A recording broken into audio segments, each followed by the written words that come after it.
देश दुनिया च वसदे पंजाबियों ਨੂੰ जी आया। मैं हरजिंदर सिंह रंधावा, तुसीं देख रहे हो पंजाब टैलीविजन और मेरे नाल ने जाने पछाणे जर्नलिस्ट मनप्रीत रंधावा। स्वागत है मनप्रीत जी। रंधावा जी बहुत बहुत धन्यवाद तुहाडा। खबरां बहुत सारियां ਹੁੰਦੀਆਂ लेकिन जिन्हां खबरां 'ਚ ਤੁਹਾਡੀ ਦਿਲਚਸਪੀ ਹੁੰਦੀ ਆ ਅਸੀਂ ਉਹਨਾਂ ਨੂੰ ਯਤਨ ਕਰੀਦਾ ਹੈ ਕਿ ਚਰਚਾ ਦਾ ਵਿਸ਼ਾ ਬਣਾਈਏ। ਸਭ ਤੋਂ ਪਹਿਲੀ ਖਬਰ ਜਿਹੜੀ ਖਬਰ ਨਹੀਂ ਬਣ ਸਕੀ ਉਹ ਸੀ ਕੇਂਦਰੀ ਕੈਬਨਿਟ ਦੇ ਵਿੱਚ ਬਦਲਾਅ ਦੌਰਾਨ ਅਫਸਰਸ਼ਾਹਾਂ ਨੂੰ ਮੇਨ ਜ਼ਿੰਮੇਵਾਰੀਆਂ ਦੇਣੀਆਂ। ਕਿ ਨਰਿੰਦਰ ਮੋਦੀ ਦਾ ਮੋਹ ਭੰਗ ਹੋ ਚੁੱਕਿਆ ਸਿਆਸਤਦਾਨਾਂ ਤੋਂ, ਆਪਣੇ ਕੁਲੀਗਸ ਤੋਂ। ਉਹਨਾਂ ਨੇ ਬਹੁਤ ਅਹਿਮ ਮੰਤਰਾਲੇ ਜੇਕਰ ਤੁਸੀਂ ਧਿਆਨ ਨਾਲ ਨਹੀਂ ਚਲਾ ਕੇ ਦੇਖੋਗੇ ਤੇ ਉਹਨਾਂ ਲੋਕਾਂ ਨੂੰ ਦਿੱਤੇ ਆ ਜਿਹੜੇ ਬਿਊਰੋਕ੍ਰੇਸੀ 'ਚ ਉਹਨਾਂ ਦੇ ਨਾਲ ਵਿਚਰਦੇ ਰਹੇ ਦੇਰ ਸਵੇਰ। ਦੂਜਾ ਵੱਡਾ ਸਵਾਲ ਹੈ ਕਿ ਪੰਜਾਬ ਦੇ ਵਿੱਚ ਕੈਬਨਿਟ 'ਚ ਫੇਰਬਦਲ ਦੀਆਂ ਕਿਆਸਰਾਈਆਂ ਦੌਰਾਨ ਕੈਪਟਨ ਅਮਰਿੰਦਰ ਸਿੰਘ ਵੱਲੋਂ ਕਿਸ ਤਰ੍ਹਾਂ ਦੀ ਲਿਸਟ ਪੇਸ਼ ਕੀਤੀ ਜਾਣੀ ਅਲੱਗ ਵਿਸ਼ਾ, ਲੇਕਿਨ ਕਾਂਗਰਸ ਹਾਈ ਕਮਾਂਡ ਸਾਰਿਆਂ ਧੜਿਆਂ ਨੂੰ ਬਰਾਬਰ ਦੀ ਪ੍ਰਤੀਨਿਧਤਾ ਦੇ ਕੇ ਪੰਜਾਬ ਦੇ ਵਿੱਚੋਂ ਧੜੇਬੰਦੀ ਖਤਮ ਕਰਨਾ ਚਾਹੁੰਦੀ, ਐਸੀਆਂ ਕਨਸੋਆਂ ਨੇ। ਲੇਕਿਨ ਇਸ ਤੋਂ ਪਹਿਲਾਂ ਕਿ ਗੱਲ ਅੱਗੇ ਤੁਰਦੀ, ਮਨੀਸ਼ ਤਿਵਾੜੀ ਜਿਹੜੇ ਕਿ ਹਾਈ ਕਮਾਂਡ ਦੇ ਵਿੱਚ ਇੱਕ ਵੇਲੇ ਬਹੁਤ ਵੱਡਾ ਰੁਤਬਾ ਰੱਖਦੇ ਸੀ, ਬੁਲਾਰੇ ਸੀਗੇ ਔਰ ਗਾਂਧੀ ਪਰਿਵਾਰ ਦੇ ਨੇੜੇ ਸੀ, ਉਹਨਾਂ ਵੱਲੋਂ ਨਵਜੋਤ ਸਿੰਘ ਸਿੱਧੂ ਨੂੰ ਨਿਸ਼ਾਨੇ ਤੇ ਲਿਆ ਗਿਆ ਕਿ ਜਿਹੜੇ ਲੋਕ ਏਜੰਡਾ ਟਵਿੱਟਰ ਤੇ ਲਾਗੂ ਕਰਨਾ ਚਾਹੁੰਦੇ ਨੇ ਉਹਨਾਂ ਨੂੰ ਸੀਰੀਅਸਲੀ ਲਿਆ ਜਾਵੇ। ਹੁਣ ਇਹਦੇ ਕਈ ਅਰਥ ਨੇ, ਕੈਪਟਨ ਅਮਰਿੰਦਰ ਸਿੰਘ ਕੈਂਪ 'ਚ ਮੰਨੇ ਜਾਂਦੇ ਅੱਜ ਕੱਲ੍ਹ। ਤੇ ਇਸ ਤੋਂ ਅਗਲੀ ਖਬਰ ਜਿਹੜੀ ਹੈ ਉਹ ਹੈਗੀ ਹੈ ਕਿ ਅਸੀਂ IT ਨੇਮ ਦੇ ਨਾਲ ਤੁਰਦੇ ਹਾਂ। Information technology, digital media, print media, ਇਹ ਰਿਸ਼ਤੇ ਨਾਤੇ ਬੜੇ ਪੀੜੇ ਨੇ। ਸਰਕਾਰ ਨੂੰ ਚੁਣੌਤੀ ਦਿੱਤੀ ਗਈ ਆ ਵੱਖ-ਵੱਖ ਅਦਾਲਤਾਂ 'ਚ ਵੱਡੇ ਅਦਾਰਿਆਂ ਵੱਲੋਂ। ਅਸੀਂ ਸਾਰੇ ਇਹਦੀ ਜਦ ਚਾਹੁੰਦੇ ਹਾਂ। ਕਿਸਾਨੀ ਦਾ ਸੰਕਟ ਅਜੇ ਹੱਲ ਨਹੀਂ ਹੋਇਆ। ਇੱਕ ਛੋਟਾ ਜਿਹਾ ਪੈਕੇਜ ਦੇ ਕੇ ਕਿਸਾਨ ਹਤੈਸ਼ੀ ਹੋਣ ਦਾ ਦਾਅਵਾ ਕਰ ਰਹੀ ਹੈ ਮੋਦੀ ਸਰਕਾਰ, ਲੇਕਿਨ ਕਿਸਾਨ ਜਿਹੜੇ ਪੈਟਰੋਲ ਦੇ ਜਾਂ ਬਾਕੀ ਖਰਚੇ ਵਧੇ ਨੇ ਉਹਨਾਂ ਦੇ ਉੱਤੇ ਵੱਡਾ ਪ੍ਰਦਰਸ਼ਨ ਕਰਨ 'ਚ ਸਫਲ ਹੋਏ। ਮਨਪ੍ਰੀਤ ਜੀ, 4 ਖਬਰਾਂ ਨੇ। ਪੰਜਾਬ ਦੀ ਸਿਆਸਤ 2022 ਤੋਂ ਪਹਿਲਾਂ ਵੇਗ 'ਚ ਹੈ, ਲੇਕਿਨ ਮੈਂ ਗੱਲ ਸ਼ੁਰੂ ਕਰੂੰਗਾ ਪੰਜਾਬ ਦੇ ਰੱਦੋ ਬਦਲ ਤੋਂ ਪਹਿਲਾਂ ਕੇਂਦਰੀ ਰੱਦੋ ਬਦਲ ਦੀ। ਕੇਂਦਰੀ ਕੈਬਨਿਟ ਦੇ ਵਿੱਚ ਜਿਹੜੇ ਚਿਹਰੇ ਨਵੇਂ ਆਏ ਨੇ ਉਹਨਾਂ 'ਚੋਂ ਵੱਡੀਆਂ ਜ਼ਿੰਮੇਵਾਰੀਆਂ ਤੇ ਭਰੋਸਾ ਜਤਾਇਆ ਗਿਆ ਸਾਬਕਾ ਅਫਸਰਸ਼ਾਹਾਂ ਤੇ। ਤੁਹਾਨੂੰ ਇਹ ਖਬਰ ਲੱਗਦੀ ਹੈ? ਵੈਸੇ ਮੈਨੂੰ ਦੱਸਿਓ, ਕਿਉਂਕਿ ਮੈਨੂੰ ਤਾਂ ਇਹ ਬੜੀ ਸੂਚਕ ਹੈ ਦੇਸ਼ ਦੇ ਵਿੱਚ ਬਦਲਾਅ ਦੀ ਲੱਗਦੀ। ਮੈਨੂੰ ਲੱਗਦਾ ਹੈ ਕਿ ਸਿਆਸਤਦਾਨਾਂ ਤੋਂ ਮੋਹ ਭੰਗ ਲੋਕਾਂ ਦਾ ਹੀ ਨਹੀਂ ਹੋਇਆ, ਜਿਹੜੇ ਲੋਕ ਚਿਹਰੇ ਨੇ ਸਿਆਸਤ ਦੇ ਉਹਨਾਂ ਦਾ ਵੀ ਹੋਇਆ। ਰੰਧਾਵਾ ਜੀ, ਇੱਕ ਚੀਜ਼ ਤੁਸੀਂ ਦੇਖੋ, ਨਰਿੰਦਰ ਮੋਦੀ ਹੋਣਾ ਦੀ ਸਰਕਾਰ ਜਦੋਂ ਤੋਂ ਦੂਸਰੀ ਲਹਿਰ ਆਈ ਆ COVID-19 ਦੀ, ਉਸ ਤੋਂ ਬਾਅਦ ਲਗਾਤਾਰ ਇਸ ਨੂੰ ਆਲੋਚਨਾਵਾਂ ਦਾ ਸਾਹਮਣਾ ਕਰਨਾ ਪੈ ਰਿਹਾ ਜੀ। ਇਹਨਾਂ ਨੇ ਇਸ ਨੂੰ ਚੰਗੀ ਤਰ੍ਹਾਂ ਨਜਿੱਠਿਆ ਨਹੀਂ। ਇਕਨੋਮੀ ਦਾ ਬਹੁਤ ਮਾੜਾ ਹਾਲ ਆ, ਬੇਰੁਜ਼ਗਾਰੀ ਦਿਨੋ ਦਿਨ ਵੱਧ ਰਹੀ ਆ, ਤੇ ਵੈਸਟ ਬੰਗਾਲ ਦੀਆਂ ਚੋਣਾਂ ਜਿਹੜਾ ਹਾਰਨ ਤੋਂ ਬਾਅਦ ਭਾਰਤੀ ਜਨਤਾ ਪਾਰਟੀ ਨੂੰ ਲੱਗ ਰਿਹਾ ਸੀ ਕਿ ਉੱਤਰ ਪ੍ਰਦੇਸ਼ ਦੇ ਵਿੱਚ ਵੀ ਉਹਨਾਂ ਦਾ ਆਉਣ ਵਾਲੇ ਸਮੇਂ ਦੇ ਵਿੱਚ ਹਾਲ ਮਾੜਾ। ਇਹਨਾਂ ਸਾਰੀਆਂ ਚੀਜ਼ਾਂ ਨੂੰ ਦੇਖਦੇ ਹੋਏ ਇਹ ਐਕਸਪੈਕਟ ਕੀਤਾ ਜਾ ਰਿਹਾ ਸੀ ਕਿ ਰੱਦੋ ਬਦਲ ਹੋਏਗਾ, ਉਸ ਨਾਲ ਕਿਸੇ ਤਰ੍ਹਾਂ ਦੀ ਤਬਦੀਲੀ ਹੋਏਗੀ, ਭਾਰਤੀ ਜਨਤਾ ਪਾਰਟੀ ਦੀ ਲਗਾਤਾਰ ਡਿੱਗਦੀ ਹੋਈ ਸਾਖ ਨੂੰ ਕਿਸੇ ਨਾ ਕਿਸੇ ਤਰ੍ਹਾਂ ਦੀ ਚੁੱਕਣ ਦੀ ਕੋਸ਼ਿਸ਼ ਹੋਏਗੀ। ਖੈਰ, ਰੱਦੋ ਬਦਲ ਹੋਇਆ ਜਿਸ ਦੀ ਤੁਸੀਂ ਗੱਲ ਕਰਦੇ ਹੋ। ਉਸ ਫੇਰ ਬਦਲ ਦੇ ਵਿੱਚ 42 ਤੋਂ 43 ਜਿਹੜੇ ਨਵੇਂ ਮੰਤਰੀ ਉਹਨਾਂ ਨੂੰ ਸਹੁੰ ਚੁਕਾਤੀ, 12 ਮੰਤਰੀਆਂ ਨੂੰ ਬਾਹਰ ਦਾ ਰਾਹ ਦਿਖਾਤਾ। ਵੈਸੇ ਮੈਂ ਆਪਣੇ ਜਿਹੜੇ ਦਰਸ਼ਕ ਆ ਉਹਨਾਂ ਦੀ ਜਾਣਕਾਰੀ ਲਈ ਦੱਸਦਾ ਕਿ ਕੇਂਦਰ ਸਰਕਾਰ ਟੋਟਲ 81 ਮੰਤਰੀ 81 ਮੰਤਰੀ ਰੱਖ ਸਕਦੀ ਹੈ ਸੰਵਿਧਾਨ ਦੇ ਅਨੁਸਾਰ, ਤੇ ਇਸ ਟਾਈਮ ਉਹਨਾਂ ਕੋਲ 77 ਮੰਤਰੀ ਨੇ ਕੇਂਦਰ ਕੋਲੇ। ਹੁਣ ਕੀ ਹੋਇਆ, ਡਾਕਟਰ ਹਰਸ਼ਵਰਧਨ, ਆਪਾਂ ਨੂੰ ਪਤਾ ਦੂਸਰੀ ਲਹਿਰ ਦੇ ਲਈ ਉਹ ਹੈਲਥ ਮਿਨਿਸਟਰ ਨੇ, ਖੁਦ ਡਾਕਟਰ ਨੇ, ਲੇਕਿਨ ਪਿਛਲੇ ਦਿਨਾਂ ਦੇ ਵਿੱਚ ਉਹ ਬਹੁਤ ਸਾਰੇ ਵਿਵਾਦਾਂ 'ਚ ਫਸ ਗਏ। ਪਹਿਲਾ ਵਿਵਾਦ ਤਾਂ ਮੈਂ ਤੁਹਾਨੂੰ ਦੱਸ ਹੀ ਦਿੰਦਾ, ਜਦੋਂ ਉਹਨਾਂ ਨੇ ਕੋਰਨਲ ਜਿਹੜੀ ਕਿ ਰਾਮਦੇਵ ਹੋਣਾ ਨੇ ਲਾਂਚ ਕੀਤੀ ਸੀ, ਉਹਦੇ ਨਾਲ ਪ੍ਰੈਸ ਕਾਨਫਰੰਸ ਬਹਿ ਕੇ ਕੀਤੀ, ਤੇ ਨਾਲ ਉਹਨਾਂ ਦੇ ਨਿਤਿਨ ਗਡਕਰੀ ਸੀ। ਦੂਜੀ ਲਹਿਰ ਦੇ ਵਿੱਚ ਲੋਕਾਂ ਨੂੰ ਆਕਸੀਜਨ ਤੋਂ ਲੈ ਕੇ ਵੈਂਟੀਲੇਟਰਸ ਤੋਂ ਲੈ ਕੇ ਬੈਡਸ ਤੋਂ ਲੈ ਕੇ ਸਾਰਾ ਕੁਝ ਹੋਇਆ, ਤਾਂ ਉਹਨਾਂ ਦਾ ਜਾਣਾ ਲਗਭਗ ਤੈਅ ਸੀ।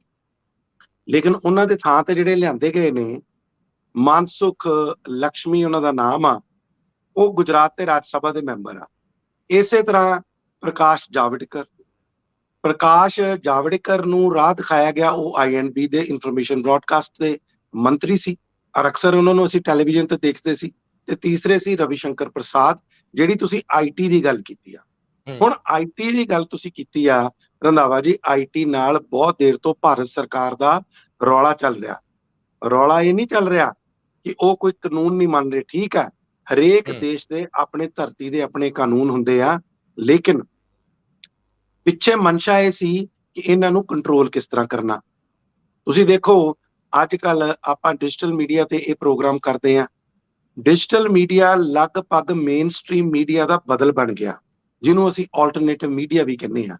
ਔਰ ਉੱਥੇ ਇਹ ਕਿਹਾ ਜਾਂਦਾ ਕਿ ਜਿਸ ਤਰ੍ਹਾਂ ਮੋਦੀ ਸਰਕਾਰ ਮੇਨ ਸਟ੍ਰੀਮ ਮੀਡੀਆ ਨੂੰ ਵੱਧ ਤੋਂ ਵੱਧ ਕੰਟਰੋਲ ਕਰਦੀ ਆ, ਲੇਕਿਨ ਆਲਟਰਨੇਟਿਵ ਮੀਡੀਆ ਨੂੰ ਕੰਟਰੋਲ ਨਹੀਂ ਕਰ ਪਾ ਰਹੀ। ਟਵਿੱਟਰ ਨੂੰ ਕੰਟਰੋਲ ਨਹੀਂ ਕਰ ਪਾ ਰਹੀ, ਫੇਸਬੁੱਕ ਨੂੰ ਕੰਟਰੋਲ ਨਹੀਂ ਕਰ ਪਾ ਰਹੀ, ਵਟਸਐਪ ਨੂੰ ਕੰਟਰੋਲ ਨਹੀਂ ਕਰ ਪਾ ਰਹੀ, ਇੰਸਟਾਗ੍ਰਾਮ ਜੋ ਤਮਾਮ ਜਿਹੜੇ ਆ ਉਹਨਾਂ ਨੂੰ ਕੰਟਰੋਲ ਨਹੀਂ ਕਰ ਪਾ ਰਹੀ। ਤੇ ਲਗਾਤਾਰ ਉਹਨਾਂ ਨੂੰ ਨੋਟਿਸ ਭੇਜੇ ਜਾ ਰਹੇ ਸੀ। ਪਹਿਲਾਂ ਉਹਨਾਂ ਨੇ ਥੋੜੀਆਂ ਅੱਖਾਂ ਵਿਖਾਈਆਂ, ਪਰ ਕਿਉਂਕਿ ਉਹਨਾਂ ਨੇ ਵੀ ਬਿਜ਼ਨਸ ਕਰਨਾ, ਫਾਈਨਲੀ ਉਹ ਮੰਨ ਗਏ ਕਿ ਚਲੋ ਜੀ ਅਸੀਂ ਸਾਰਾ ਕੁਝ ਤੁਹਾਡੀਆਂ ਗੱਲਾਂ ਤੇ ਮੰਨਾਂਗੇ। ਲੇਕਿਨ ਭਾਰਤ ਸਰਕਾਰ ਨੇ ਉਹਨਾਂ ਦੀ ਇੱਕ ਕਲੌਜ਼ ਹੁੰਦਾ, ਇੰਟਰਮੀਡੀਏਰੀ ਜਿਹੜਾ ਸਟੱਫ ਜਾਂਦਾ ਜਾਂ ਜੋ ਵੀ ਆਪਣੀਆਂ ਖਬਰਾਂ ਜਾਂਦੀਆਂ, ਉਸ ਨੂੰ ਕਾਨੂੰਨੀ ਤੌਰ ਤੇ ਆਪਾਂ ਉਸ ਲਈ ਉਹਨਾਂ ਨੂੰ ਚੈਲੰਜ ਨਹੀਂ ਕਰ ਸਕਦੇ, ਉਹਨਾਂ ਨੂੰ ਕਿਸੇ ਤਰ੍ਹਾਂ ਦਾ ਆਪਾਂ ਅਦਾਲਤ 'ਚ ਘੜੀਸ ਨਹੀਂ ਸਕਦੇ। ਹੁਣ ਭਾਰਤ ਸਰਕਾਰ ਕਹਿੰਦੀ ਉਹਨਾਂ ਨੂੰ ਘੜੀਸ ਸਕਦੇ। ਸੋ ਇਹ ਕੰਟਰੋਵਰਸੀ ਲਗਾਤਾਰ ਬਣੀਆਂ ਹੋਈਆਂ ਸੀ। ਜਾਂ ਤੁਸੀਂ ਜਿਵੇਂ ਅਫਸਰਾਂ ਦੀ ਗੱਲ ਕੀਤੀ, ਆਜੋ ਉਸ ਤੇ ਵੀ ਆ ਜਾਂਦੇ ਹੋ। ਹੁਣ ਹਰਦੀਪ ਪੁਰੀ ਆ, ਜੈ ਸ਼ੰਕਰ ਨੇ, ਜੈ ਸ਼ੰਕਰ ਵਿਦੇਸ਼ ਦਾ ਜਿਹੜਾ ਆਪਣਾ ਹੈਗਾ ਵਿਦੇਸ਼ ਨੀਤੀ, ਉਹਦੇ ਵਿੱਚ ਵੀ ਤੁਸੀਂ ਦੇਖੋ ਰੰਧਾਵਾ ਜੀ, ਬੜਾ ਲੰਮਾ ਵਿਸ਼ਾ ਵੈਸੇ, ਮੈਂ ਥੋੜਾ ਉਹਦੇ ਵਿੱਚ ਵੀ ਲਗਾਤਾਰ ਭਾਰਤ ਦਾ ਨਿਗਾਰ ਆ ਰਿਹਾ। ਸਾਡਾ ਆਪਣੇ ਗੁਆਂਢੀ ਸੂਬਿਆਂ ਦੇ ਨਾਲ ਜੋ ਤਾਲੁਕਾਤ ਨੇ, ਜੋ ਇੱਕ ਵਿਦੇਸ਼ ਮੰਤਰੀ, ਹਾਂਜੀ, ਗੁਆਂਢੀ ਮੁਲਕਾਂ ਦੇ ਨਾਲ ਸਾਡੇ ਉੱਥੇ ਵਧੀਆ ਸੰਬੰਧ ਨਹੀਂ ਆ। ਇੱਥੋਂ ਤੱਕ ਕਿ ਸਾਡੇ ਨੇਪਾਲ ਵਰਗਿਆਂ ਨਾਲ, ਭੂਟਾਨ ਵਰਗਿਆਂ ਨਾਲ, ਸ਼੍ਰੀਲੰਕਾ ਦੇ ਨਾਲ ਸਾਡੇ ਵਧੀਆ ਸੰਬੰਧ ਨਹੀਂ ਆ। ਬਾਕੀ ਵਿਦੇਸ਼ ਨੀਤੀ ਦੀ ਆਪਾਂ ਫੇਰ ਕਦੇ ਗੱਲ ਕਰ ਲਾਂਗੇ, ਕਿਉਂਕਿ ਇਹ ਵਿਸ਼ਾ ਬਹੁਤ ਲੰਮਾ। ਲੇਕਿਨ ਮੇਰਾ ਕਹਿਣ ਦਾ ਮਤਲਬ ਸੀ ਕਿ ਸਾਰਿਆਂ ਪਿੱਛੇ, ਅੱਛਾ ਅੱਗੇ ਆ ਜਾਓ, ਧਰਮਿੰਦਰ ਪ੍ਰਧਾਨ ਜਿਹੜੇ ਪੈਟਰੋਲੀਅਮ ਮੰਤਰੀ ਸੀ, ਉਹਨਾਂ ਦੇ ਲਗਾਤਾਰ ਇੱਕ ਪਾਸੇ ਦਾ ਤੇਲ ਦੀਆਂ ਕੀਮਤਾਂ ਵਧ ਰਹੀਆਂ ਸੀ, ਇੱਕ ਪਾਸੇ ਉਹਨਾਂ ਦੇ ਬਿਆਨ ਬੜੇ ਪੁੱਠੇ ਸਿੱਧੇ ਆਉਂਦੇ ਸੀ ਕਿ ਠੰਡ ਵੱਧ ਗਈ ਆ, ਠੰਡ ਖਤਮ ਹੋ ਲੈਣ ਤੋਂ ਫੇਰ ਕਦੇ ਤੇਲ ਦੀਆਂ ਕੀਮਤਾਂ ਡਿੱਗ ਪੈਣਗੀਆਂ। ਮੇਰਾ ਕਹਿਣ ਦਾ ਮਤਲਬ ਇਹ ਆ ਕਿ ਤਮਾਮ ਚੀਜ਼ਾਂ ਕਰਕੇ ਇਹ ਜਿਹੜੀ ਜੀ ਮੈਂ ਸਿਰਫ ਇਹ ਜਾਣਨਾ ਸੀਗਾ, ਦੋ ਪਹਿਲੂ ਨੇ। ਸਿਆਸਤਦਾਨ ਆਜ਼ਾਦਾਨਾ ਕੰਮ ਕਰਨ ਦੇ ਆਦੀ ਹੁੰਦੇ ਆ, ਜਿਹੜੇ ਬਿਊਰੋਕਰੇਟ ਆ ਉਹ ਯੈਸਮੈਨ ਵੀ ਹੁੰਦੇ ਆ ਤੇ ਬਹੁਤੀ ਵਾਰੀ ਆਪਣੇ ਬੌਸ ਨੂੰ ਪੁੱਛ ਕੇ ਤੁਰਦੇ ਆ ਜਾਂ ਉਹਦੀ ਅੱਖ ਪਛਾਣਦੇ ਹੁੰਦੇ ਆ। ਇਹ ਆਮ ਧਾਰਨਾ ਹੈ। ਮੈਨੂੰ ਇੰਝ ਲੱਗਦਾ, ਜੇ ਮੈਂ ਤੁਹਾਡੇ ਤੋਂ ਇਸ ਸਵਾਲ ਦੇ ਰੂਪ 'ਚ ਪੁੱਛਾਂ, ਕਿ ਜਿਹੜੇ ਅਹਿਮ ਮੰਤਰਾਲੇ ਜਿਨ੍ਹਾਂ ਦੇ ਵਿੱਚ ਹੁਣ ਆਈਟੀ ਵੀ ਦਿੱਤਾ ਗਿਆ, ਸ਼ਾਇਦ ਉਹ ਕੀ ਨਾ ਉਹਨਾਂ ਦਾ ਵੈਸ਼ਨਵ, ਸੋ ਜੇ ਮੰਨ ਲਓ ਇਹ ਸਾਰੇ ਅਹਿਮ ਮੰਤਰਾਲੇ ਜਿਨ੍ਹਾਂ ਦੇ ਵਿੱਚ PMO, ਪ੍ਰਾਈਮ ਮਿਨਿਸਟਰ ਆਫਿਸ, ਸਿੱਧੇ ਦਖਲ ਦੀ ਚਾਹਤ ਰੱਖਦਾ ਹੈ, ਜਿੱਥੇ ਉਹ ਆਪਣੀ ਮਨਵਾਉਣਾ ਚਾਹੁੰਦਾ ਹੈ ਔਰ ਹਰ ਗੱਲ ਚਾਹੁੰਦਾ ਹੈ ਕਿ ਮੈਨੂੰ ਪੁੱਛ ਕੇ ਹੋਵੇ, ਉਹਨਾਂ ਅਹਿਮ ਮੰਤਰਾਲਿਆਂ ਨੂੰ ਉਹਨਾਂ ਲੋਕਾਂ ਨੂੰ ਦਿੱਤਾ ਗਿਆ ਜਿਹੜੇ ਆਪਣੇ ਬੌਸ ਦੀ ਅੱਖ ਨੂੰ ਵੇਖ ਕੇ ਅੱਗੇ ਤੁਰਦੇ ਆ। ਤੁਹਾਨੂੰ ਲੱਗਦਾ ਇਹ ਅਹਿਮ ਸੂਚਕ ਹੈ ਇਸ ਸਾਰੇ ਵਰਤਾਰੇ ਦਾ? ਬਿਲਕੁਲ ਹੈ ਜੀ। ਤੁਸੀਂ ਦੇਖੋ, ਜਿਹੜੇ ਤੁਸੀਂ ਅਸ਼ਵਨੀ ਵੈਸ਼ਨਵ ਦੀ ਗੱਲ ਕੀਤੀ ਹੈ, ਇਹ ਉੜੀਸਾ ਦੇ ਰਾਜ ਸਭਾ ਦੇ ਮੈਂਬਰ ਆ। ਜਿਹੜੇ ਨਵੇਂ ਹੈਲਥ ਮੰਤਰੀ ਲਾਏ ਆ, ਹੈਲਥ ਮਿਨਿਸਟਰ, ਇਹ ਗੁਜਰਾਤ ਦੇ ਰਾਜ ਸਭਾ ਦੇ ਮੈਂਬਰ ਆ। ਸੋ ਕਿਤੇ ਨਾ ਕਿਤੇ ਇਹ ਰਾਜ ਸਭਾ ਤੋਂ ਚੱਕ ਕੇ ਆਪਣੇ ਹਿਸਾਬ ਦੇ ਨਾਲ ਉਹਨਾਂ ਨੂੰ ਲਾਇਆ ਗਿਆ। ਜਿਵੇਂ ਤੁਸੀਂ ਗੱਲ ਕੀਤੀ ਆ ਜੈ ਸ਼ੰਕਰ ਹੋਣਾ ਦੀ, ਚਲੋ ਉਹਨਾਂ ਦੇ ਮੰਤਰਾਲਿਆਂ ਨੂੰ ਤਾਂ ਨਹੀਂ ਛੇੜਿਆ ਗਿਆ, ਲੇਕਿਨ ਹਰਦੀਪ ਪੁਰੀ, ਉਹਨਾਂ ਨੂੰ ਵੀ ਅਹਿਮ ਜ਼ਿੰਮੇਵਾਰੀ ਦਿੱਤੀ ਆ। ਅੱਛਾ, ਉਹਨਾਂ ਦਾ ਜਿਹੜਾ ਸਿਵਲ ਏਵੀਏਸ਼ਨ ਦਾ ਸੀ, ਉਹ ਜੋਤੀਰਾਦਿੱਤਿਆ ਤੇ ਸਿੰਧੀਆ ਨੂੰ ਦਿੱਤਾ ਗਿਆ। ਵੈਸੇ ਮੈਂ ਰੰਧਾਵਾ ਜੀ, ਜੇ ਤੁਹਾਡੇ ਕੋਲ ਅੱਧਾ ਮਿੰਟ ਮੈਂ ਦੱਸਦਾ, ਇਹਨਾਂ ਦੇ ਫਾਦਰ ਸਾਹਿਬ ਹੁੰਦੇ ਸੀ ਮਾਧੋ ਰਾਓ ਸਿੰਧੀਆ, ਉਹਨਾਂ ਕੋਲ ਵੀ ਸਿਵਲ ਏਵੀਏਸ਼ਨ ਹੀ ਸੀ। ਤੇ ਬਾਅਦ ਚ ਖੈਰ ਉਹਨਾਂ ਦੀ ਇੱਕ ਸੰਨ 2001 ਦੇ ਵਿੱਚ ਇੱਕ ਹੈਲੀਕਾਪਟਰ ਹਾਦਸੇ ਵਿੱਚ ਮੌਤ ਹੋ ਗਈ ਸੀ, ਜਿਹਦੇ ਨਾਲ ਕੁਝ ਜਰਨਲਿਸਟ ਵੀ ਮਾਰੇ ਗਏ ਸੀ। ਐਨੀਵੇ, ਮੇਰਾ ਕਹਿਣ ਦਾ ਮਤਲਬ, ਤੁਹਾਡੀ ਗੱਲ ਬਿਲਕੁਲ ਠੀਕ ਆ, ਇਹਨਾਂ ਲੋਕਾਂ ਨੂੰ ਲਿਆ ਕੇ ਕੋਸ਼ਿਸ਼ ਇਹ ਕੀਤੀ ਹੈ। ਦੇਖੋ ਰੰਧਾਵਾ ਜੀ, ਆਪਾਂ ਅੱਗੇ ਵੀ ਗੱਲ ਕੀਤੀ ਸੀ, ਜਿਸ ਨੂੰ ਜਿਹੜਾ ਮਰਜ਼ੀ ਪੋਰਟਫੋਲੀਓ ਦੇ ਦਿਓ। ਹੁਣ ਅਮਿਤ ਸ਼ਾਹ ਹੋਣਾ ਨੂੰ ਇੱਕ ਨਵਾਂ ਪੋਰਟਫੋਲੀਓ ਦਿੱਤਾ ਕਾਰਪੋਰੇਸ਼ਨ ਦਾ, ਲੇਕਿਨ ਜਿੰਨਾ ਚਿਰ ਉਹਨਾਂ ਨੂੰ ਇੰਡੀਪੈਂਡੈਂਟਲੀ ਕੰਮ ਨਹੀਂ ਕਰਨ ਦਿੱਤਾ ਜਾਏਗਾ, ਉਹਨਾਂ ਚਿਰ ਉਹਨਾਂ ਨੂੰ ਜਿਹੜਾ ਮਰਜ਼ੀ ਤੁਸੀਂ ਮੰਤਰਾਲਾ ਦੇ ਦਿਓ। ਹੁਣ ਪਿਊਸ਼ ਗੋਇਲ ਦਾ ਰੇਲਵੇ ਮੰਤਰਾਲਾ ਉਹਨਾਂ ਤੋਂ ਖੋਹ ਲਿਆ। ਲਗਾਤਾਰ ਕਿਸਾਨਾਂ ਨਾਲ ਗੱਲ ਕਰ ਰਹੇ ਸੀ। ਆਪਾਂ ਇੱਕ ਦਿਨ ਗੱਲ ਕੀਤੀ ਸੀ ਕਿ ਤੁਸੀਂ ਇੱਕ ਚੀਜ਼ ਤੋਂ ਅੰਦਾਜ਼ਾ ਲਾਓ, ਨਿਰਮਲਾ ਸੀਤਾਰਮਨ ਫਾਈਨਾਂਸ ਦੇ ਨੇ, ਲੇਕਿਨ ਅਕਸਰ ਉਹ ਗੱਲਾਂ ਕਿਸੇ ਹੋਰ ਮਹਿਕਮੇ ਦੀਆਂ ਕਰ ਰਹੇ ਹੁੰਦੇ ਸੀ। ਹਰਦੀਪ ਪੁਰੀ ਸਿਵਲ ਏਵੀਏਸ਼ਨ, ਗੱਲਾਂ ਕਿਸੇ ਹੋਰ ਮਹਿਕਮੇ ਦੀਆਂ। ਪਿਊਸ਼ ਗੋਇਲ ਰੇਲਵੇ ਦੇ, ਗੱਲਾਂ ਫਾਈਨਾਂਸ ਦੀਆਂ ਕਰ ਰਹੇ ਹੁੰਦੇ ਸੀ। ਮੇਰਾ ਕਹਿਣ ਦਾ ਮਤਲਬ ਆ ਕਿ ਕੋਈ ਵੀ ਮੰਤਰੀ ਹਰ ਕਿਸੇ ਮੁੱਦੇ ਤੇ ਗੱਲ ਕਰਦਾ ਸੀ, ਆਪਣੇ ਮਹਿਕਮੇ ਦੀ ਗੱਲ ਨਹੀਂ ਸੀ ਕਰਦਾ। ਹੁਣ ਵੀ ਕੋਸ਼ਿਸ਼ ਜ਼ਰੂਰ ਕੀਤੀ ਗਈ ਆ ਕਿ ਦੇਖੋ ਅਸੀਂ ਇੱਕ ਨਵੇਂ ਚਿਹਰੇ ਲੈ ਕੇ ਆਂਦੇ ਆ, ਅਸੀਂ ਨਵੀਂ ਤਰ੍ਹਾਂ, ਲੇਕਿਨ ਮੈਨੂੰ ਬਹੁਤ ਜ਼ਿਆਦਾ ਇਹਨਾਂ ਤੋਂ ਉਮੀਦਾਂ ਨਹੀਂ, ਕਿਉਂਕਿ ਨਰਿੰਦਰ ਮੋਦੀ, ਅਮਿਤ ਸ਼ਾਹ ਜਾਂ ਜਿਹੜੇ ਕੁਝ ਖਾਸ ਮੰਤਰੀ ਆ ਉਹਨਾਂ ਤੋਂ ਬਗੈਰ, ਈਵਨ ਰਾਜਨਾਥ ਸਿੰਘ ਜਿਹੜੇ ਸਾਡੇ ਡਿਫੈਂਸ ਮਿਨਿਸਟਰ ਨੇ, ਜੇ ਉਹਨਾਂ ਨੂੰ ਵੀ ਕਿਤੇ ਨਾ ਕਿਤੇ ਇਹ ਲੱਗਦਾ ਕਿ ਸ਼ਾਇਦ ਉਹਨਾਂ ਦੀ ਗੱਲ ਜਿਸ ਹਿਸਾਬ ਨਾਲ ਸੁਣੀ ਜਾਣੀ ਚਾਹੀਦੀ ਸੀ, ਜੋ ਉਹਨਾਂ ਦਾ ਅਹੁਦਾ, ਜੋ ਉਹਨਾਂ ਦੀ ਸੀਨੀਅਰਿਟੀ ਉਹ ਨਹੀਂ ਸੁਣੀ ਜਾਂਦੀ। ਸੋ ਬਹੁਤ ਜ਼ਿਆਦਾ ਉਮੀਦਾਂ ਇਸ ਨਵੇਂ ਫੇਰ ਬਦਲ ਤੋਂ ਕਰਨੀਆਂ ਮੈਨੂੰ ਲੱਗਦਾ ਕੋਈ ਜ਼ਿਆਦਾ ਸਾਡੀ ਹੈ ਨਹੀਂ ਉਮੀਦ ਕਿ ਇਹਨਾਂ ਤੋਂ ਕਿ ਕੋਈ ਵਧੀਆ ਪਰਫਾਰਮ ਕਰ ਪਾਉਣਗੇ। ਜੀ, ਗੱਲ ਬੜੀ ਸਾਫ਼ ਆ ਕਿ ਪ੍ਰਧਾਨ ਮੰਤਰੀ ਫੋਕਸ ਵਿੱਚ ਰਹਿਣਾ ਚਾਹ ਰਹੇ ਆ। ਹਰ ਫੈਸਲਾ ਜੋ ਵੀ ਸਰਕਾਰ ਕਰਦੀ ਆ ਉਹਦਾ ਚਿਹਰਾ ਉਹ ਹੁੰਦੇ ਵੀ ਆ, ਤੇ ਹੁਣ ਇਸ ਤੋਂ ਵੀ ਜ਼ਿਆਦਾ ਉਮੀਦ ਸ਼ਾਇਦ ਕਰ ਰਹੇ ਆ, ਕਿਉਂਕਿ ਅਗਲੀ ਵਾਰੀ ਫਿਰ ਉਹ ਆਪਣੇ ਚਿਹਰੇ ਤੇ ਤੁਰਨਾ ਚਾਹਣਗੇ, ਉਹ ਯੂਪੀ 'ਚ ਵੀ ਤੁਰਨਾ ਚਾਹਣਗੇ ਆਪਣੇ ਚਿਹਰੇ ਤੇ। ਲੇਕਿਨ ਜਿਹੜੇ ਮਿਨਿਸਟਰ ਜਿਵੇਂ ਪ੍ਰਕਾਸ਼ ਜਾਵੜੇਕਰ ਨੇ, ਉਹਨਾਂ ਦਾ ਕੰਮ ਕਾਫੀ ਆਪਣੇ ਢੰਗ ਨਾਲ ਬਿਹਤਰ ਸੀਗਾ, ਔਰ ਰਵੀ ਸ਼ੰਕਰ ਪ੍ਰਸਾਦ ਵੀ ਆਪਣੀ ਵਿਅਕਤੀਗਤ ਪਹੁੰਚ ਅਪਣਾਉਂਦੇ ਸੀ, ਨਜ਼ਰ ਆਉਂਦੇ ਸੀ, ਔਰ ਹੋਰ ਵੀ ਲੋਕ। ਸੋ ਮੈਨੂੰ ਇੰਝ ਲੱਗ ਰਿਹਾ ਕਿ ਇਹ ਇੱਕ ਦੇਸ਼ ਦੀ ਸਿਆਸਤ ਵਿੱਚ ਨਵਾਂ ਟ੍ਰੈਂਡ ਆ, ਜਿਸ ਟ੍ਰੈਂਡ ਨੇ ਅੱਗੇ ਜਾ ਕੇ ਵਿਸਥਾਰ ਲੈਣਾ ਹੈ। ਜੇ ਨਰਿੰਦਰ ਮੋਦੀ ਐਵੇਂ ਤੁਰਦੇ ਆ, ਸਿਰਫ ਨਰਿੰਦਰ ਤੋਮਰ ਇਸ ਕਰਕੇ ਨਹੀਂ ਹਟਾਏ ਗਏ ਕਿਤੇ ਕਿਸਾਨੀ 'ਚ ਜਾਂ ਦੇਸ਼ ਦੇ ਲੋਕਾਂ 'ਚ ਮੈਸੇਜ ਨਾ ਚਲੇ ਜਾਏ ਕਿ ਕਿਸਾਨਾਂ ਦੇ ਦਬਾਅ ਅੱਗੇ ਸਰਕਾਰ ਝੁਕੀ ਨਜ਼ਰ ਆਉਂਦੀ ਆ। ਸੋ ਇਹ ਵੀ ਜਿੱਦ ਮਾੜੀ ਆ, ਇਹ ਜਿੱਦ ਛੱਡਣੀ ਚਾਹੀਦੀ ਆ। ਹੁਣ ਆਉਂਦੇ ਆ ਜੀ ਪੰਜਾਬ ਦੇ ਰੱਦੋ ਬਦਲ ਤੇ। ਕੈਬਨਿਟ ਰੱਦੋ ਬਦਲ ਜਿਹੜੀ ਆ, ਇਹਦੀ ਬੜੀ ਚਰਚਾ ਹੈ। ਹੁਣ ਅਸੀਂ ਕੱਲ ਵੀ ਇੱਕ ਪ੍ਰੋਗਰਾਮ ਕੀਤਾ ਸੀਗਾ, ਭਾਸਕਰ ਸਾਹਿਬ ਨੇ ਉਹਦੇ 'ਚ ਆਪਣੇ ਢੰਗ ਨਾਲ ਬਹੁਤ ਸਾਰੀਆਂ ਚੀਜ਼ਾਂ ਵਿਸਥਾਰ ਨਾਲ ਦੱਸੀਆਂ। ਲੇਕਿਨ ਜਦੋਂ ਤੁਸੀਂ ਸੂਚਨਾਵਾਂ ਦੇ ਇਸ ਦੌਰ ਦੇ ਵਿੱਚ ਅੱਗੇ ਵੱਧਦੇ ਹੋ, ਤਾਂ ਇਹ ਪਹਿਲੂ ਬੜੇ ਉੱਭਰ ਕੇ ਸਾਹਮਣੇ ਆਉਂਦੇ ਆ ਕਿ ਆਖਰ ਕਿਹੜੇ ਤਰੀਕੇ, ਇਕੁਏਸ਼ਨਸ ਸਾਹਮਣੇ ਰੱਖੀਆਂ ਜਾ ਰਹੀਆਂ। ਕੈਪਟਨ ਅਮਰਿੰਦਰ ਸਿੰਘ ਆਪਣੀ ਸਿਫਾਰਿਸ਼ ਦੇ ਤਾਂ ਸਕਦੇ ਆ, ਰਿਕਮੈਂਡੇਸ਼ਨ ਤਾਂ ਹੋ ਸਕਦੀ ਹੈ, ਲੇਕਿਨ ਹਾਈ ਕਮਾਂਡ ਉਹਨਾਂ ਸਾਰੇ ਬਾਕੀ ਸੁਰਾਂ ਨੂੰ ਵੀ ਸਮਾਨਾਂਤਰ ਸਥਾਨ ਦੇਣਾ ਚਾਹੁੰਦੀ ਆ ਤਾਂ ਕਿ ਇਹ ਰੌਲਾ ਮੁੱਕੇ। ਲੇਕਿਨ ਮਨੀਸ਼ ਤਿਵਾੜੀ ਦਾ ਇਨ ਬਿਟਵੀਨ, ਇਸ ਦੇ ਦੌਰਾਨ ਦੇ ਵਿੱਚ ਪੈ ਜਾਣਾ ਔਰ ਸਿੱਧੂ ਤੇ ਅਟੈਕ ਕਰਨਾ, ਇਹ ਹੁਣ ਲੜਾਈ ਅਜੇ ਮੁੱਕਣ ਨਾਲੋਂ ਵੱਧਦੀ ਨਜ਼ਰ ਆ ਰਹੀ ਹੈ। ਤੁਹਾਨੂੰ ਲੱਗਦਾ ਕਿ ਵਜ਼ਾਰਤੀ ਫੇਰਬਦਲ, ਕਾਂਗਰਸੀ ਪੁਨਰਗਠਨ ਢਾਂਚਾਗਤ ਜਿਹੜਾ, ਉਸ ਤੋਂ ਬਾਅਦ ਪੰਜਾਬ 2022 ਦੇ ਵਿੱਚ ਕਾਂਗਰਸ ਦੇ ਨਜ਼ਰੀਓਂ ਲੜਾਈ ਦੇ ਵਿੱਚ ਕਾਇਮ ਰਹਿ ਸਕੂਗਾ? ਜਿੰਨਾ ਚੱਕਰ ਹਾਈ ਕਮਾਂਡ ਕਾਂਗਰਸ ਦੀ ਇੱਕ ਕਲੀਅਰ ਤੇ ਸਪਸ਼ਟ ਮੈਸੇਜ ਨਹੀਂ ਦੇਗਾ, ਜਿੰਨੇ ਮਰਜ਼ੀ ਮੰਤਰੀ ਬਦਲ ਦੇਣ, ਜਿੰਨੇ ਮਰਜ਼ੀ ਡਿਪਟੀ ਸੀਐਮ ਲਾ ਦੇਣ, ਜਿੰਨੇ ਮਰਜ਼ੀ ਨਵੇਂ ਪ੍ਰਧਾਨ ਲਾ ਦੇਣ, ਇਹ ਲੜਾਈ ਨਹੀਂ ਖਤਮ ਹੋਣੀ। ਉੱਪਰਲੀ ਤੌਰ ਤੇ ਹੋ ਸਕਦਾ ਕੋਈ ਬਿਆਨਬਾਜ਼ੀ ਨਾ ਕਰੇ, ਅੱਜ ਮਨੀਸ਼ ਤਿਵਾੜੀ ਨੇ ਕੀਤੀ ਆ, ਕੱਲ ਨਵਜੋਤ ਸਿੰਘ ਸਿੱਧੂ ਟਵੀਟ ਕਰਦੇ ਸੀ, ਇਸ ਤਰ੍ਹਾਂ ਦੇ ਸ਼ਾਇਦ ਟਵੀਟਾਂ ਦੇ ਵਿੱਚ ਕੁਝ ਕਮੀ ਆ ਜੇ। ਲੇਕਿਨ ਜੇ ਆਪਾਂ ਕਹਿ ਲਈਏ ਕਿ ਇਹਦੇ ਨਾਲ ਲੜਾਈ ਖਤਮ ਹੋਏਗੀ, ਨਹੀਂ ਹੋਣੀ। ਹੁਣ ਜਿਵੇਂ ਮਨੀਸ਼ ਤਿਵਾੜੀ ਦੀ ਤੁਸੀਂ ਗੱਲ ਕਰਦੇ ਹੋ, ਅੱਜ ਤਾਂ ਚਲੋ ਉਹਨਾਂ ਨੇ ਬਗੈਰ ਨਾਮ ਲਏ ਉਹ ਟਵੀਟ ਦੀ ਗੱਲ ਕਰਦੇ ਆ, ਕਿਉਂਕਿ ਨਿਸ਼ਾਨਾ ਉਹਨਾਂ ਦਾ ਨਵਜੋਤ ਸਿੰਘ ਸਿੱਧੂ ਆ ਕਿ ਟਵੀਟਸ ਤੇ ਜਾਂ ਸੋਸ਼ਲ ਮੀਡੀਆ ਤੇ ਆਪਾਂ ਰਾਜਨੀਤੀ ਜਿਹੜੀ ਉਹ ਆਪਾਂ ਨਹੀਂ ਸਾਧ ਸਕਦੇ। ਲੇਕਿਨ ਤੁਸੀਂ ਇਹ ਭੁੱਲ ਜਾਂਦੇ ਨੇ ਕਿ ਇਹ G23 ਦਾ ਹਿੱਸਾ, ਉਸੇ ਗਰੁੱਪ ਦਾ ਹਿੱਸਾ ਜਿਨ੍ਹਾਂ ਦੀਆਂ ਬਗਾਵਤੀ ਸੁਰਾਂ ਦਾ ਸਾਰੇ ਭਾਰਤ ਨੂੰ ਪਤਾ। ਮੇਰਾ ਕਹਿਣ ਦਾ ਮਤਲਬ ਆ ਕਿ ਹਰ ਕੋਈ ਆਪਣੇ ਹਿਸਾਬ ਦੇ ਨਾਲ, ਆਪਣੇ ਮਤਲਬ ਦੇ ਨਾਲ, ਆਪਣੇ ਸਵਾਰਥ ਦੇ ਨਾਲ ਖੇਡਦਾ, ਉਹੀ ਪੋਲਿਟਿਕਸ। ਲੇਕਿਨ ਪਾਰਟੀ ਦੇ ਹਿੱਤ ਨੂੰ ਨਹੀਂ ਸੋਚਦਾ। ਹਰ ਕਿਸੇ ਨੂੰ ਲੱਗਦਾ ਕਿ ਮੈਂ ਆਪਣਾ ਭਵਿੱਖ ਸਵਾਰ ਲਾਂ। ਸੋ ਤੁਹਾਡਾ ਮੂਲ ਜਿਹੜਾ ਸਵਾਲ ਆ ਰੰਧਾਵਾ ਜੀ, ਮੈਨੂੰ ਲੱਗਦਾ ਨਹੀਂ ਕਿ ਇਹ ਜਿਹੜੀਆਂ ਸੁਰਾਂ ਕਿਸੇ ਤਰ੍ਹਾਂ ਖਤਮ ਨਹੀਂ ਹੋਣਗੀਆਂ, ਕਿਉਂਕਿ ਕੋਈ ਨਾ ਕੋਈ ਧਿਰ ਇਹ ਜ਼ਰੂਰ ਸਮਝੇਗਾ, ਚਾਹੇ ਜਿੰਨਾ ਮਰਜ਼ੀ ਉਹ ਆਪਣੇ ਆਪ ਨੂੰ ਇਨਸਾਫ ਕਰਨ ਦੇ ਵਿੱਚ ਜਿਹੜੀ ਹੈ ਸੀਨੀਅਰ ਲੀਡਰਸ਼ਿਪ ਲਾ ਦੇ, ਕੋਈ ਨਾ ਕੋਈ ਧਿਰ ਸਮਝੂਗਾ ਕਿ ਉਹ ਵਾਂਝਾ ਰਹਿ ਗਿਆ, ਉਹਨੂੰ ਇਨਸਾਫ ਨਹੀਂ ਮਿਲਿਆ, ਤੇ ਉਹ ਲਗਾਤਾਰ ਬੋਲੇਗਾ। ਸੋ ਇਸ ਕਰਕੇ ਉਹਨਾਂ ਨੂੰ ਸਪਸ਼ਟਤਾ ਦੇ ਨਾਲ, ਜ਼ੋਰ ਦੇ ਨਾਲ ਇਹ ਇੱਕ ਮੈਸੇਜ ਦੇਣਾ ਪਊਗਾ, ਇੱਕ ਸੁਨੇਹਾ ਦੇਣਾ ਪਊਗਾ ਕਿ ਅਸੀਂ ਆਹ ਚਾਹੁੰਦੇ ਹਾਂ।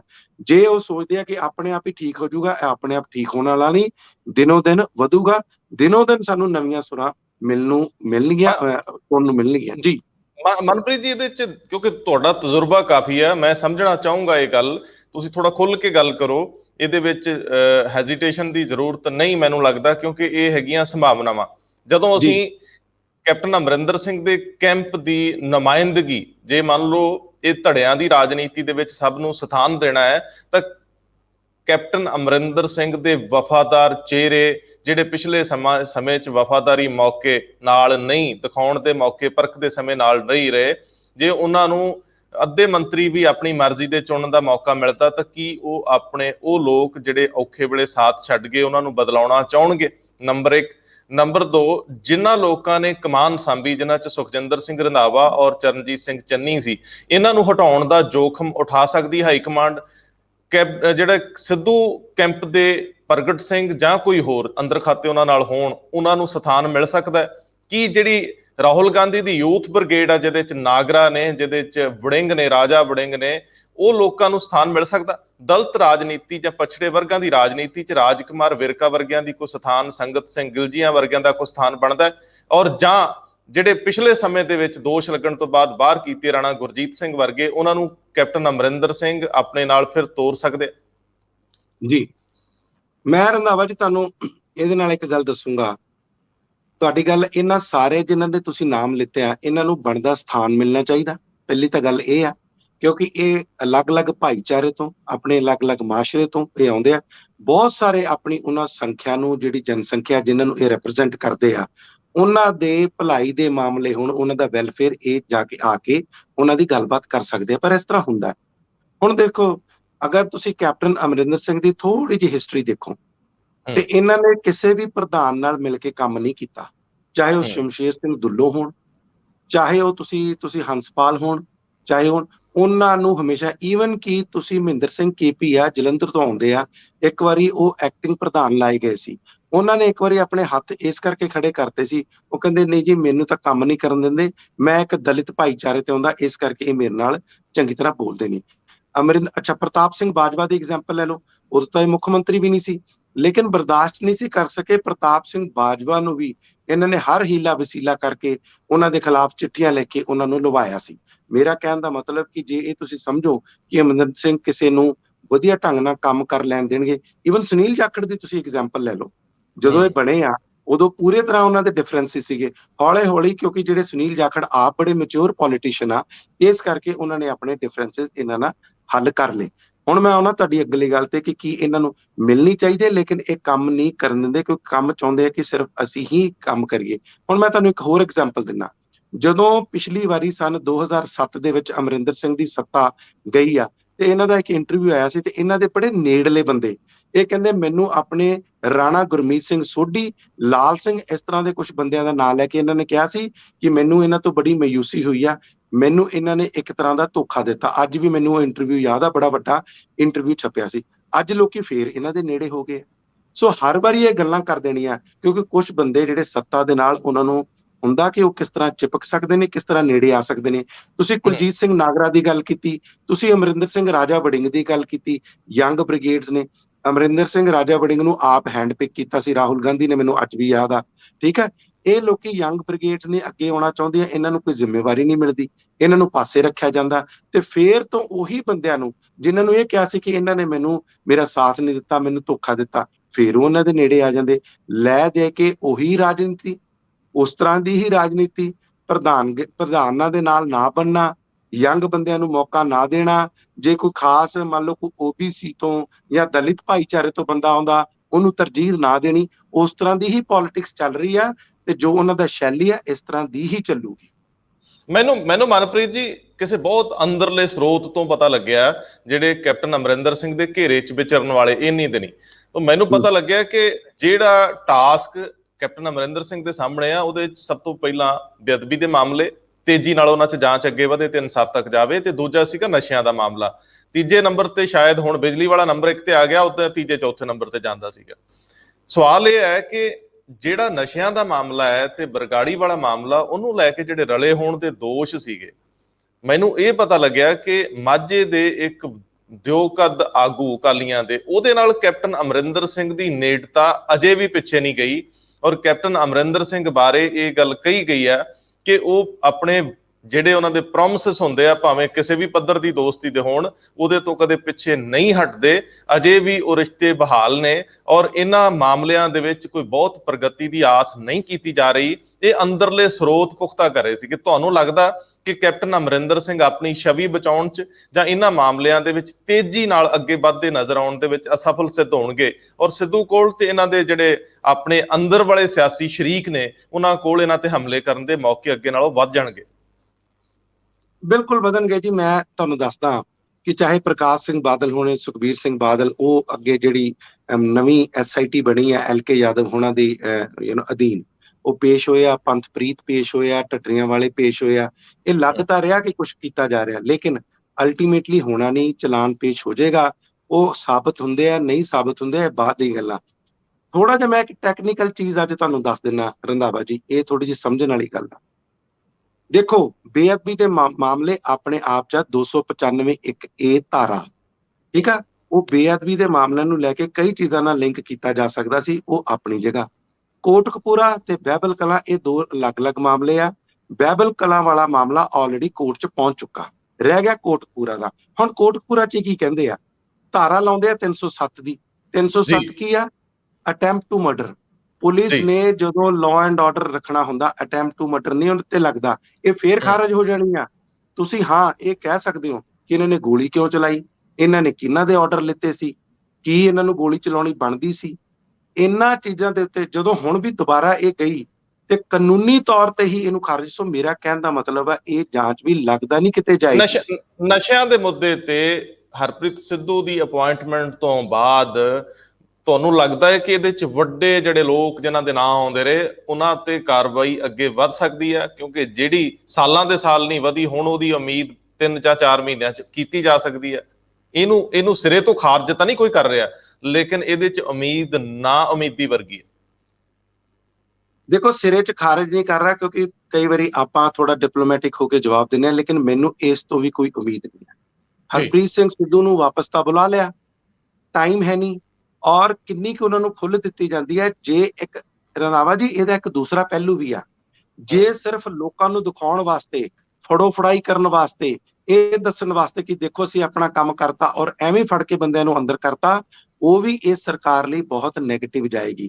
ਉਹ ਵੀ ਇਹ ਲੱਗੇਗਾ ਕਿ ਸਿਰਫ ਜਿਹੜੀਆਂ ਹਾਈ ਕਮਾਂਡ ਦੀਆਂ ਅੱਖਾਂ ਪੂੰਝਣ ਵਾਸਤੇ ਜਾਂ ਉਹਨਾਂ ਨੂੰ ਦਿਖਾਉਣ ਵਾਸਤੇ ਕਿ ਹਾਂ ਮੈਂ ਕੁਝ ਕਰ ਰਿਹਾ ਤਾਂ ਹੋਏਗਾ, ਉਹਦਾ ਵੀ ਨੈਗੇਟਿਵ ਜਾਏਗਾ। ਸੋ ਮੇਰਾ ਕਹਿਣ ਦਾ ਮਤਲਬ ਆ ਕਿ ਇਸ ਟਾਈਮ ਸਰਕਾਰ ਬਹੁਤ ਕੜਿੱਕੀ ਚ ਫਸੀ ਆ, ਕਿਉਂਕਿ ਜੇ ਇਹ ਕੰਮ ਕਰਨਾ ਹੁੰਦਾ ਪਹਿਲਾਂ ਕਰਦੇ, ਆਰਾਮ ਨਾਲ ਕਰਦੇ, ਪੁਖਤਾ ਆਧਾਰ ਤੇ, ਪੁਖਤਾ ਸਬੂਤਾਂ ਤੇ ਕਰਦੇ।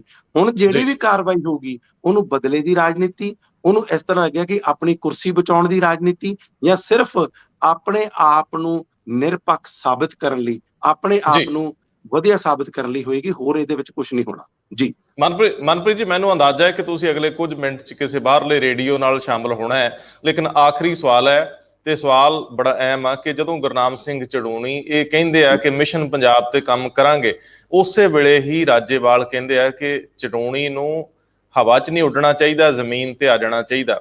ਇਸੇ ਮੌਕੇ ਇੱਕ ਕਿਸਾਨ ਯੂਨੀਅਨ ਦੇ ਆਗੂ ਕਾਦੀਆਂ, ਸ਼ਾਇਦ ਹਰਮੀਤ ਸਿੰਘ ਕਾਦੀਆਂ, ਉਹ ਵੀ ਕਹਿੰਦੇ ਆ ਕਿ ਅਸੀਂ ਪੰਜਾਬ ਦੀ ਪੋਲਿਟਿਕਸ ਵਿੱਚ ਅਜੇ ਕੋਈ ਮਨ ਨਹੀਂ ਬਣਾਇਆ, ਸੰਯੁਕਤ ਕਿਸਾਨ ਮੋਰਚਾ ਜੋ ਫੈਸਲਾ ਕਰੂਗਾ ਉੱਤੇ ਫੁੱਲ ਚੜਾਵਾਂਗੇ, ਅਜੇ ਸਿਰਫ ਮਿਸ਼ਨ ਯੂਪੀ ਹੈ ਕਿ ਭਾਜਪਾ ਨੂੰ ਕਿਵੇਂ ਹਰਾਉਣਾ ਹੈ। ਤੁਹਾਨੂੰ ਲੱਗਦਾ ਕਿ ਪੰਜਾਬ ਦੇ ਵਿੱਚ ਸਿਆਸਤ 'ਚ ਉਤਰਨ ਦੇ ਮਾਮਲੇ 'ਚ ਕਿਸਾਨ ਜਥੇਬੰਦੀਆਂ 'ਚ ਜਿਹੜੇ ਵਖਰੇਵੇਂ ਪੈਦਾ ਹੋ ਰਹੇ ਆ, ਔਰ ਇਹ ਵਖਰੇਵੇਂ ਅੱਗੇ ਜਾ ਕੇ ਵੱਧ ਵੀ ਸਕਦੇ ਆ, ਲੇਕਿਨ ਪੰਜਾਬ ਦੀ ਰਾਜਨੀਤੀ 'ਚ 2022 'ਚ ਕਿਸਾਨ ਹਰ ਹਾਲ 'ਚ ਆਉਣਗੇ, ਇਹਦੇ 'ਚ ਕੋਈ ਦੋ ਰਾਵਾਂ ਨਹੀਂ? ਤੁਹਾਨੂੰ ਕੀ ਲੱਗਦਾ? ਟਿੱਪਣੀ ਜੀ। ਹੁਣ ਤੁਸੀਂ ਗੁਰਨਾਮ ਸਿੰਘ ਚੰਦੂਨੀ ਆ, ਹਰਿਆਣੇ 'ਚ ਰਹੇ, ਭਾਰਤੀ ਕਿਸਾਨ ਯੂਨੀਅਨ ਦੇ ਉੱਥੋਂ ਦੇ ਪ੍ਰਧਾਨ ਨੇ। ਪੰਜਾਬ ਪੋਲਿਟਿਕਸ ਦੇ ਚੰਦੂਨੀ ਹੋਣਾ ਵੱਲੋਂ ਇਹ ਬਿਆਨ ਆਉਣਾ ਕਿਤੇ ਨਾ ਕਿਤੇ ਏਦਾਂ ਲੱਗਦਾ ਕਿ ਥੋੜਾ ਉਹ ਆਪਣੇ ਜੋ ਉਹਨਾਂ ਦਾ ਐਸਟਮ ਰੁਤਬਾ ਉਸ ਤੋਂ ਵੱਧ ਕਹਿ ਗਏ। ਇਹ ਚੰਗਾ ਹੁੰਦਾ ਕਿ ਪਹਿਲਾਂ ਸੰਯੁਕਤ ਕਿਸਾਨ ਮੋਰਚੇ ਦੇ ਵਿੱਚ ਉਹ ਇਸ ਗੱਲ ਨੂੰ ਡਿਸਕਸ ਕਰਦੇ। ਇਸੇ ਕਰਕੇ ਜਿਹੜੇ ਪੰਜਾਬ ਦੀਆਂ ਜਥੇਬੰਦੀਆਂ ਨੇ, 32 ਜਥੇਬੰਦੀਆਂ, ਉਹਨਾਂ ਦੇ ਆਗੂਆਂ ਦੇ ਬਿਆਨ ਆਏ ਨੇ ਕਿ ਪਹਿਲਾਂ ਸਾਡੇ ਨਾਲ ਵਿਚਾਰ ਵਿਮਰਸ਼ ਕਰਨ, ਸਾਡੇ ਨਾਲ ਵਿਚਾਰ ਵਟਾਂਦਰਾ ਕਰਕੇ ਫਿਰ ਇਹ ਬਿਆਨ ਦੇਣਾ ਚਾਹੀਦਾ ਸੀ, ਉਸ ਤੋਂ ਬਾਅਦ ਅਸੀਂ ਸੋਚਦੇ। ਇਸੇ ਕਰਕੇ ਰਾਜੇਵਾਲ ਸਾਹਿਬ ਉਹਨਾਂ ਦਾ ਬਿਆਨ ਆਇਆ ਕਿ ਹਜੇ ਇਸ ਤਰ੍ਹਾਂ ਦਾ ਕੋਈ ਸਾਡਾ ਵਿਚਾਰ ਨਹੀਂ। ਮੈਂ ਜਾਂਦਾ ਜਾਂਦਾ ਇਹ ਵੀ ਗੱਲ ਕਰਦਾ, ਵੈਸਟ ਬੰਗਾਲ 'ਚ ਰੰਧਾਵਾ ਜੀ ਬੜਾ ਸਾਫ਼ ਸੀ ਕਿਹਨੂੰ ਵੋਟ ਨਹੀਂ ਪਾਉਣੀ। ਪੰਜਾਬ 'ਚ ਦੱਸਣਾ ਪਊਗਾ ਕਿਹਨੂੰ ਵੋਟ ਪਾਉਣੀ ਆ। ਕਾਰਨ ਇਹ ਆ ਕਿ ਇੱਥੇ ਭਾਰਤੀ ਜਨਤਾ ਪਾਰਟੀ ਇਸ ਟਾਈਮ, ਜਿਵੇਂ ਅੰਗਰੇਜ਼ੀ 'ਚ ਕਹਿੰਦੇ, ਡਾਊਨ ਐਂਡ ਆਊਟ, ਉਹਨਾਂ ਦਾ ਕੋਈ ਆਧਾਰ ਨਹੀਂ, ਕੋਈ ਸੀਟ ਨਹੀਂ ਜਿੱਤ ਰਹੇ, ਉੱਥੇ ਸੀਟਾਂ ਜਿੱਤਣ ਦੀ ਹਾਲਾਤ ਵਿੱਚ ਸੀ। ਸੋ ਇਸ ਕਰਕੇ ਇਹ ਸਿੱਧਾ ਮੈਸੇਜ ਦਿੰਦੇ ਨੇ, ਚੋਰੀ ਛੁਪੇ ਮੈਸੇਜ ਦਿੰਦੇ ਨੇ, ਲਿਫਾਫਿਆਂ 'ਚ ਮੈਸੇਜ ਦਿੰਦੇ ਨੇ, ਉਹ ਇਹਨਾਂ ਨੂੰ ਪਤਾ, ਲੇਕਿਨ ਮੈਸੇਜ ਇੱਥੇ ਇਹਨਾਂ ਨੂੰ ਕਲੀਅਰ ਦੇਣਾ ਪਊਗਾ ਤਾਂ ਕਿ ਲੋਕੀ ਉੱਧਰ ਜਾ ਕੇ ਉਸ ਪਾਰਟੀ ਨੂੰ ਆਪਣਾ ਸਮਰਥਨ ਦੇ ਸਕਣ। ਮਜਬੂਰੀ ਇਹਨਾਂ ਦੀ ਇਹ ਆ ਕਿਉਂਕਿ ਇਹਨਾਂ ਨੇ ਹਜੇ ਤੱਕ ਜਿਹੜੇ ਸਿਆਸੀ ਨੇਤਾਵਾਂ ਨੂੰ ਤੇ ਧਾਰਮਿਕ ਨੇਤਾਵਾਂ ਨੂੰ ਆਪਣੇ ਸਟੇਜਾਂ ਤੋਂ ਦੂਰ ਰੱਖਿਆ। ਜਿੱਦਾਂ ਇਹ ਸਿਆਸੀ ਬਣਦੇ ਨੇ ਤੇ ਨਾ ਹੀ ਮਨੋਹਰ ਲਾਲ ਖੱਟਰ ਵਰਗੇ ਜਿਹੜੇ ਮੁੱਖ ਮੰਤਰੀ ਨੇ ਹਰਿਆਣਾ ਦੇ, ਉਹਨਾਂ ਦੇ ਬਿਆਨ ਕਿ ਅਸੀਂ ਤਾਂ ਪਹਿਲਾਂ ਹੀ ਕਹਿੰਦੇ ਸੀ, ਇਹ ਤਾਂ ਸਿਆਸੀ ਕਾਰਨਾਂ ਕਰਕੇ ਅੰਦੋਲਨ ਆ। ਸੋ ਇਹ ਸਾਰਾ ਕੁਝ ਵੀ ਬਣਿਆ ਹੋਇਆ, ਇਹਨੂੰ ਮੱਦੇ ਨਜ਼ਰ ਰੱਖਦੇ ਹੋਏ ਇਸ ਕਿਸਾਨਾਂ ਦੇ ਆਗੂ ਨੂੰ ਬੜੇ ਫੂਕ ਕੇ ਕਦਮ ਰੱਖਣੇ ਪੈਣੇ। ਜੀ ਜੀ ਮਨਪ੍ਰੀਤ ਜੀ ਬਹੁਤ ਧੰਨਵਾਦ, ਕਿਉਂਕਿ ਤੁਹਾਡੇ ਕੋਲ ਫੁਰਸਤ ਦੇ ਕੁਝ ਹੀ ਮਿੰਟ ਬਚੇ ਨੇ। ਤੇ ਮੈਂ ਦੋਸਤੋ ਇਹ ਗੱਲ ਜ਼ਰੂਰ ਜਾਂਦਾ ਜਾਂਦਾ ਸਾਂਝੀ ਕਰੂੰਗਾ ਕਿ ਪੰਜਾਬ ਦੇ ਵਿੱਚ ਬਹੁਤ ਥਾਵਾਂ ਤੇ ਕਿਸਾਨ ਜਥੇਬੰਦੀਆਂ ਜਾਂ ਕਿਸਾਨਾਂ ਨੇ ਸਿਆਸੀ ਆਗੂਆਂ ਦਾ ਵਿਰੋਧ ਕਰਨਾ ਸ਼ੁਰੂ ਕਰਤਾ। ਡਾਕਟਰ ਦਲਜੀਤ ਚੀਮੇ ਤੋਂ ਧਰਮਸੋਤ ਤੱਕ ਤੇ ਹੁਣ ਹੋਰ ਅੱਜ ਵੀ ਕਈ ਥਾਵਾਂ ਤੋਂ ਖਬਰ ਸੀ ਕਿ ਜਦੋਂ ਲੋਕ ਪਿੰਡਾਂ ਦੇ ਵਿੱਚ ਗਏ ਸਿਆਸੀ ਲੋਕ ਤੇ ਉਹਨਾਂ ਨੂੰ ਵਿਰੋਧ ਦਾ ਸਾਹਮਣਾ ਕਰਨਾ ਪਿਆ। ਅਗਲੇ ਦਿਨਾਂ 'ਚ ਇਹ ਵਿਰੋਧ ਵਿਸਥਾਰ ਲੈ ਸਕਦਾ, ਇਹਦੇ 'ਚ ਕੋਈ ਦੋ ਰਾਵਾਂ ਨਹੀਂ। ਹਾਲਾਂਕਿ ਸਾਰੀਆਂ ਧਿਰਾਂ ਆਪਣੇ ਆਪਣੇ ਤਰੀਕੇ ਨਾਲ ਆਪਣੀ ਆਪਣੀ ਸਿਆਸਤ ਕਰਨ 'ਚ ਰੁੱਝੀਆਂ ਨੇ, ਲੇਕਿਨ ਕੁੱਲ ਮਿਲਾ ਕੇ ਪੰਜਾਬ ਦੀ ਰਾਜਨੀਤੀ, ਪੰਜਾਬ ਦੇ ਸਿਆਸੀ ਤੇ ਸਮਾਜਿਕ ਦ੍ਰਿਸ਼ ਵਿੱਚ ਪੂਰੀ ਤਰ੍ਹਾਂ ਗਰਮੀ ਲਿਆ ਰਹੀ ਹੈ। ਬਹੁਤ ਮਿਹਰਬਾਨੀ। ਬਹੁਤ ਬਹੁਤ ਧੰਨਵਾਦ ਤੁਹਾਡਾ ਰੰਧਾਵਾ ਜੀ।